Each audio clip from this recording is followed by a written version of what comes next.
Hi, Assalamu alaikum, hola, konnichiwa, and guten tag. This guided webinar is designed to tell you how you can use either a placement or proficiency assessment to take a language class at UW or clear a proficiency requirement for world language.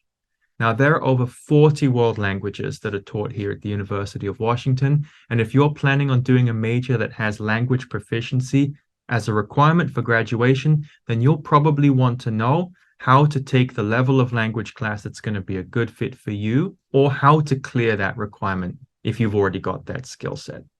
Now, in most cases, if you're an absolute beginner with no experience, 101 is going to be the perfect fit for you. Just register for that class and you'll be all set. No placement or proficiency test needed there.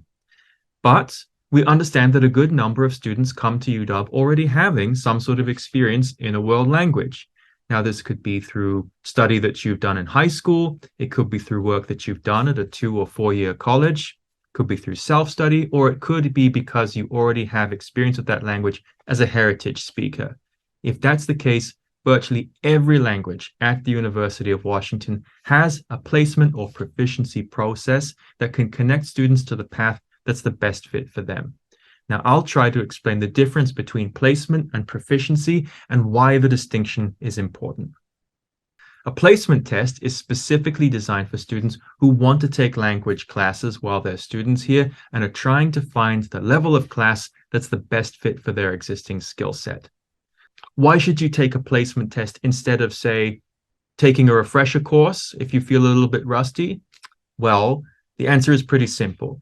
If you've already got experience or credit through taking a language through high school, AP, IB, or other college level work, it's not a good idea to repeat classes in that subject at UW. You won't get credit for that class, and you'll be paying for a class you potentially don't need. Give yourself some credit. Your language skills might be stronger than you think. So in that situation, if you're not sure, a placement test is the way to go. This is particularly important for Spanish. If you have any level of experience with the language at all, we strongly recommend you start with a placement test. A proficiency test is for students who don't intend to take classes in a language at UW, but want to clear or fulfill a degree requirement in language proficiency because they already have that taken care of. Why is understanding the difference between placement and proficiency testing important to you? Well, for some degrees at UW, it's a requirement to graduate. And if your major is in a department that's connected to the College of Arts and Sciences, this is particularly relevant for you. Now, on a degree audit for your intended major, the language proficiency requirement section may look a little bit like this. For options 1, 2, or 3, completing 3 years of high school study in a single language or passing a UW course that's the equivalent to finishing 103 or higher are 3 common ways to clear this particular requirement. Another is option 5, passing a proficiency test.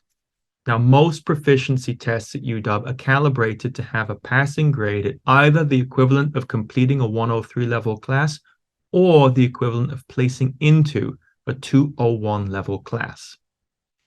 Now, option 4, native speaker status, according to the university's academic definition, is actually quite rare.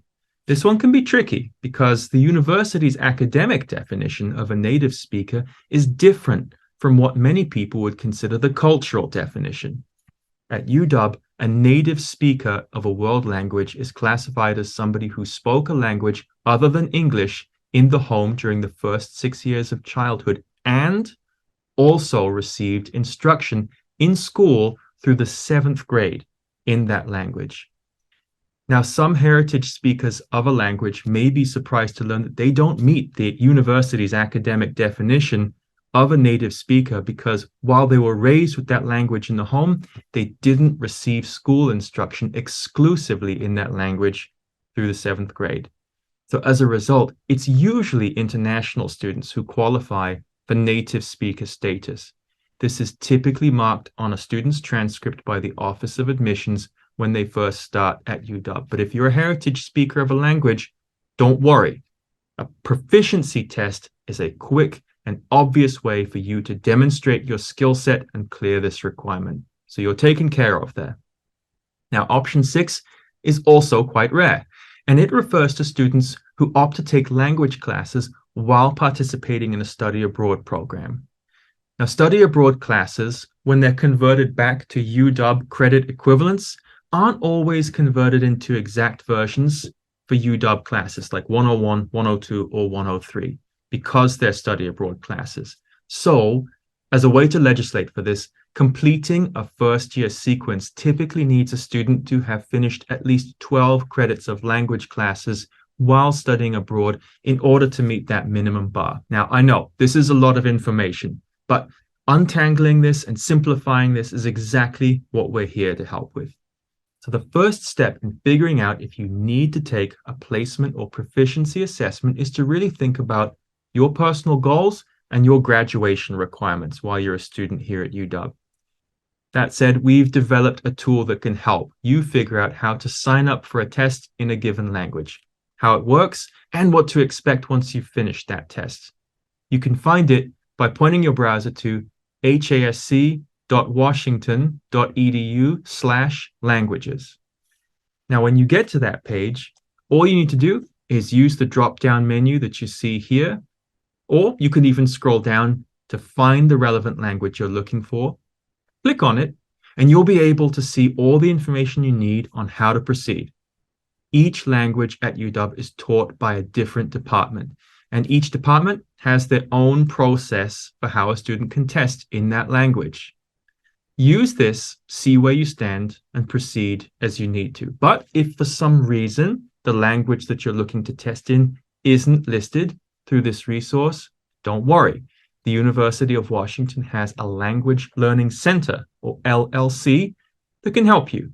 If you go to depts.washington.edu/LLC, you'll be able to find out how to test in a language that isn't taught at UW.